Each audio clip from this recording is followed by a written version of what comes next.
আসসালামু আলাইকুম, শুভ বিকাল ভাই বোনেরা, সবাই কেমন আছেন? আশা করি আছেন ভালো। আপনাদের দোয়ায় ভালোবাসে আমি ভালো আছি।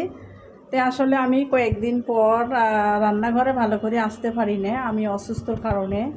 আমি অনেক অসুস্থ, তাই আসলে রান্নাঘরে আসি না। তো আজকে একটু সুস্থ হয়েছি, রান্নাঘরে আসলাম। তাই সামনাসামনি ক্যামেরার সামনাসামনি আমি আসলাম। আসলে আমি কোনো সময় ক্যামেরার সামনে আসি ভিডিও বানাই না, তা আজকে মন হলো সবার সাথে একটু সামনাসামনি আসি, কথা বলি। তাই আমার ভিডিওগুলো কার কাছে কীরকম লাগে আসলে আমি জানি না। তাই আমি সবসময় সাংসারিক ভিডিওগুলো, সামাজিক ভিডিওগুলো দেই। আর আমার ক্যামেরা ধরার মানুষ নাই, আমি একাধিক ক্যামেরা ধরে কাজ করি। তো এই অবস্থা।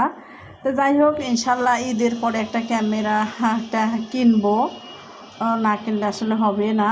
তো যাই হোক ভাই বোনেরা, ভিডিওটা দেখতে থাকেন, অবশ্যই ভালো লাগবে। যদি ভালো লাগে অবশ্যই বোন মনে করে লাইক দিন, কমেন্ট করেন। আসলে ভাই বোনেরা টেনে টেনে দেখবেন না, হাতে সময় নিয়ে ভিডিওটা দেখেন। আমি তেমন কিছুই দেখাইতেছি না, আমি রান্নাঘর থেকে একটু ভিডিওটা করছি। রোজা রমজানের মাস, আর অসুস্থ বেশি, আমি দোয়া করবেন আমার জন্য। তাই রান্না বসাই দিছি, আমি কি রান্না করতেছি এটাও আপনাদেরকে কিন্তু আমি দেখাইতে পারিনি, তার জন্য